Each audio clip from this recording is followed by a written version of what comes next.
Oke, assalamualaikum warahmatullahi wabarakatuh. Selamat pagi, siang, malam, anak-anak yang budiman, rajin menabung. Baiklah, pada video kali ini kita akan masuk ke materi kita yang pertama, yaitu mengenai persiapan atau preparation atau persiapan ya untuk menyongsong perkuliahan harmoni 1 kita. Jadi di sini saya ingin memaparkan bahwasannya dalam mempelajari ilmu harmoni atau harmoni 1 ini ada beberapa hal yang harus dipahami oleh mahasiswa sekalian, yaitu yang pertama tentang major scale.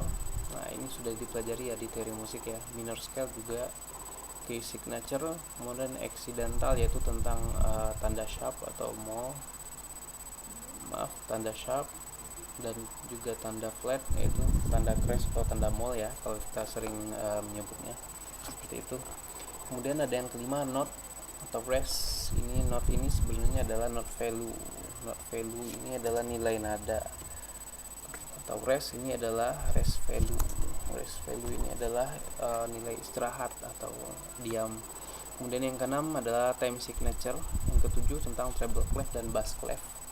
Kemudian yang kedelapan adalah tentang interval. Oke, pada materi yang pertama ini kita akan membahas terlebih dahulu tentang apa yang akan kita gunakan sebagai wadah dalam penyusunan harmoni atau pembelajaran harmoni semester ini, yaitu adalah tentang ini dia, voice ya. Voice disebut atau kita sering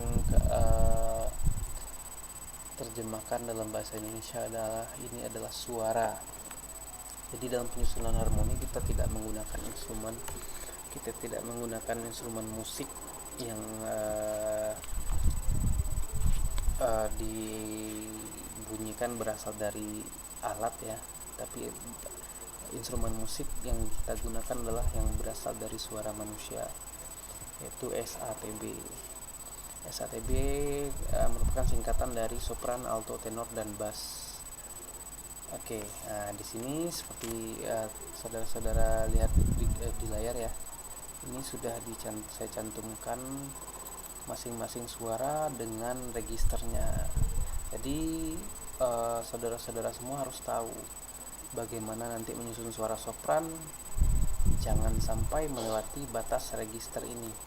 C4 merupakan batas paling rendah dari suara sopran.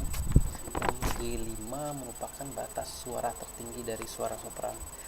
Jika saudara semua nanti membuat suara sopran lebih dari rentang suara yang dituliskan di depan, misalnya saudara-saudara membuat untuk suara sopran ada suara B5 misalnya, tentu ini adalah suara yang berada di atas dari G5 ya, ini sangat tinggi sehingga ini kemungkinan tidak bisa dinyanyikan oleh seorang soprano. Jadi dalam menyusun harmoni kita harus mengikuti aturan-aturan dari penggunaan voice ini, yaitu mengenai register suara. Selain sopran juga alto juga memiliki register tersendiri yaitu dari G3 sampai D4. Kemudian tenor dari C3 sampai G4, dan suara bass yaitu dari E2 hingga C4. Nah, khusus untuk suara tenor kita akan menuliskannya pada bass clef, dan suara bass akan kita tuliskan juga pada bass clef. Nah, artinya suara sopran dan suara alto kita akan tulis pada treble clef. Oke, nanti saya berikan contohnya ya. Nah, ini aturan-aturan penulisan dari voice, yaitu tentang register dan bagaimana ini ditulis pada garis para nada. Ini sama seperti misalnya instrumen musik ya, selain suara, misalnya flute itu dituliskan pada treble clef, dan bagaimana cello itu dituliskan pada bass clef. Nah, ini berkaitan dengan tinggi rendahnya suara. Oke, sekarang kita lihat contoh dari voice ini dalam garis paranada. Sebentar, saya bukakan terlebih dahulu.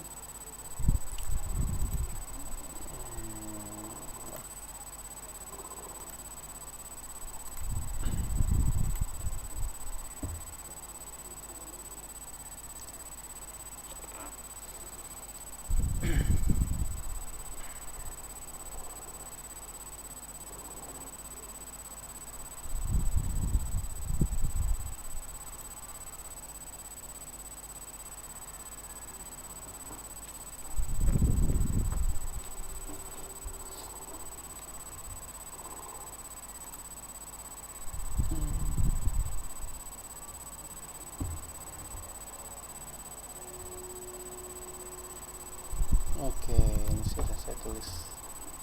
Oke, contohnya dapat dilihat dari suara di depan ini ya. Ini memperlihatkan bagaimana register masing-masing dari suara. Oke, kita hilangkan saja pianonya.